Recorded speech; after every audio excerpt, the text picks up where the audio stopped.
আসসালামু আলাইকুম। আলহামদুলিল্লাহ ওয়াহদা ওয়াসসালাতু ওয়াসসালামু আলা মান লা নাবিয়্যা বাদা। সম্মানিত দর্শক মণ্ডলী, একটি গুরুত্বপূর্ণ জিজ্ঞাসা করা হয়েছে, আর তা হচ্ছে কবরস্থানে গাছ লাগানো ও তা কাটা যাবে কি? কবরস্থানে বলতে যেসব জায়গায় কবর রয়েছে সেসব জায়গায় গাছ লাগানো যাবে না, এবং সেগুলো কাটার জন্য সেখানে চলাচল ঘোরাঘুরি করা যাবে না। তবে যেগুলি জায়গাতে গাছ লাগানো হয়, কবর দেওয়া হয়নি, অনাবাদ পড়ে রয়েছে, সেগুলি কবরস্থানের উন্নয়নের জন্য গাছ লাগাতে পারে। যেখানে কাজ করলে, গাছ লাগালে, গাছ কাটলে কবরের উপরে আসা প্রয়োজন হবে না।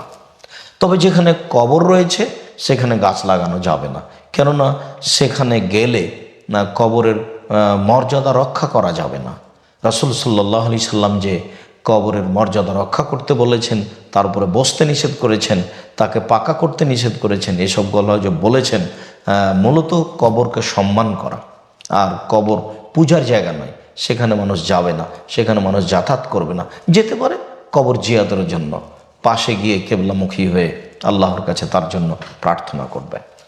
আমরা কবরস্থান সামাজিক প্রয়োজনে ব্যবহার করা যাবে না মর্মে, বা কবরে গাছ লাগিয়ে সেখানে যাতায়াত করা যাবে না, মান সম্মানের হানি হবে মর্মে আমরা আপনাদের কয়েকটি হাদিস শোনাই।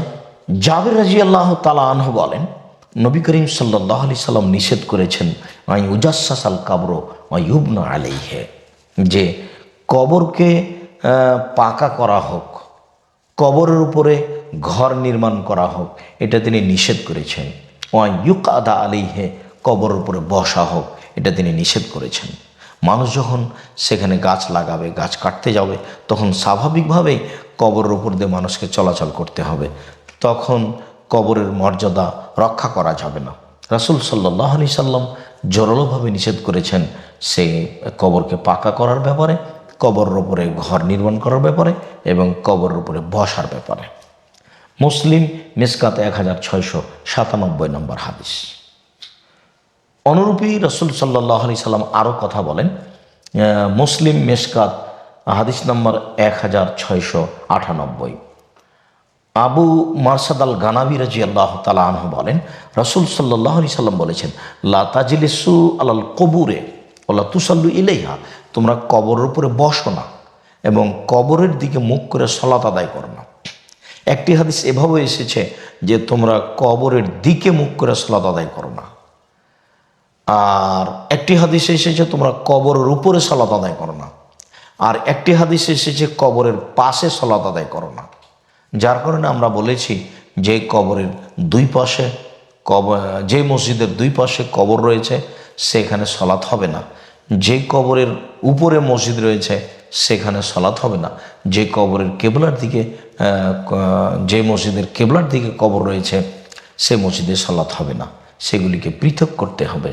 সাথে সাথে রাসূল সাল্লাল্লাহু আলাইহি সাল্লাম কবরের উপরে বসতে নিষেধ করেছেন।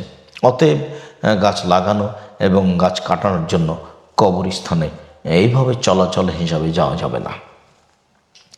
আবু হুরায়রা রাদিয়াল্লাহু তাআলা আনহু আরও বলেন, রাসূল সাল্লাল্লাহু আলাইহি সাল্লাম বলেছেন, লা ইয়াজলিসা আহাদুকুম আলা জামরাতিন, মানুষ আগুনের উপরে বসুক, ফাতাহরিকা ফিয়াবাহু, এ ব্যাপারে আগুনের উপরে বসে সে তার কাপড়কে জ্বালিয়ে দেখ, আগুন তার কাপড়কে জ্বালিয়ে দেখ, ফাতাখলুসা ইলা জিলদিহি, আগুন তার চামড়া পর্যন্ত গিয়ে চামড়াকে জ্বালিয়ে দেখ, খায়রুল্লাহু, এটা তার জন্য ভালো, মিনাই ইয়াজলিসা আলা কাবরিন, কবরের উপরে বসার চেয়ে।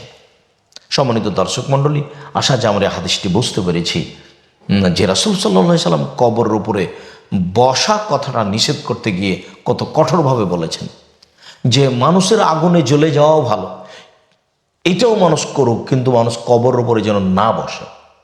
তাহলে দেখেন, মানুষ আজকে কবরকে সিজদে করছে, কবরের উপরে গিয়ে গড়াগড়ি পড়ছে, এইটাই তাদের নেকির কাজ হচ্ছে। কিভাবে বুঝলো কবরবাসী তার জন্য উপকার করতে পারে? কবরবাসীর নিজের অবস্থায় কি সেটাই আপনি জানেন না। রাসূল সাল্লাল্লাহু আলাইহি সাল্লাম বলছেন, বিচারের মাঠে যে আমার কি করা হবে সেটা আমি নিজেই জানি না। আর আপনি একজন সাধারণ মানুষের কবরের পাশে গিয়ে গড়াগড়ি পাড়ছেন, কবরের কাছে কিছু চাচ্ছেন, বসছেন, দেখেন কত কঠোরভাবে নিষেধ করা হয়েছে। মানুষের আগুনে জ্বলে যাওয়া ভালো, কিন্তু মানুষের কবরের উপরে বসা, কবরের উপরে যাওয়া ঠিক নয়, নিষেধ। হাদিস মুসলিম মিসকাত 1699 নম্বর হাদিস। জাবির রাদিয়াল্লাহু তাআলা আনহু বলেন, রাসূল সাল্লাল্লাহু আলাইহি সাল্লাম এইভাবে নিষেধ করেন যে তুজাসসাসাল কবর, কবর পাকা করা যাবে না। ওয়া ইউক্তাবা আলাইহা, কবরের উপরে কিছু লেখা যাবে না। দেখছেন না, পাকা করে কবর এবং মাথার উপরে সাইনবোর্ড লিখে দিয়েছে অমুক অমুক অমুক অমুক হাজি। কত যে মানুষ অজ্ঞ মূর্খ, শরীয়ত থেকে যে মানুষ কত দূরে, আর বিদাতিরা যে কত সচেতন মানুষকে মুশরিক বানানোর জন্য এবং বিদাতি কর্ম করার জন্য তারা কত ব্যস্ত হয়ে আছে। আলেম ওলামা সবাই জানছে, দেখছে, কিন্তু তাদেরকে কিছু বলে না। অথচ রাসূল সাল্লাল্লাহু আলাইহি সাল্লাম কঠোরভাবে নিষেধ করেছেন যে কবর পাকা করা যাবে না, কবরের উপরে কিছু লেখা যাবে না, অন্তুতা কবরের উপরে হাঁটা যাবে না, কবরের উপরে চলাচল করা যাবে না, যা নিষেধ। সম্মানিত দর্শক মণ্ডলী, আমরা আশা যে বিষয়টি খুব ভালোভাবে বুঝেছি। অবশ্যই আমরা পৃথিবীর সকল দিনই মুসলিম ভাই বোনকে অনুরোধ জানাচ্ছি, ভুলেও আপনারা কবরের উপরে বসবেন না, কবরের উপরে যাবেন না, কবরের উপরে চলাচল করবেন না, সাথে সাথে কবরকে পাকা করবেন না, কবরের উপরে গম্বুজ করবেন না, কবরের কাছে কিছু চাইবেন না, সব হারাম। আপনারা যাবেন কবরের পাশে, কেবলামুখী হয়ে দোয়া করবেন কবরবাসীর কল্যাণের জন্য। রাসূল সাল্লাল্লাহু আলাইহি সাল্লাম বলেছেন, জুর কবরাকুম ফাইন্না তুযাক্কিরু মাউতাকুম, তোমরা কবর জিয়ারত করো, কবর তোমাদের মরণকে স্মরণ করাবে।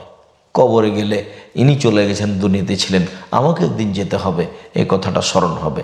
মর্মে সকল দিনই ভাই বোনকে আমরা অনুরোধ জানাচ্ছি, এই শিরক এবং বিদাত আমল ছেড়ে দিয়ে রাসূল সাল্লাল্লাহু আলাইহি সাল্লামের পদ্ধতিতে আমল করার চেষ্টা করুন। আশা যে আমরা বিষয়টি খুব ভালোভাবে স্পষ্ট বুঝতে পেরেছি। আল্লাহু আ'লাম বিস-সাওয়াব ওয়া সাল্লাল্লাহু আলা নবী ওয়া সাল্লাম। আসসালামু আলাইকুম।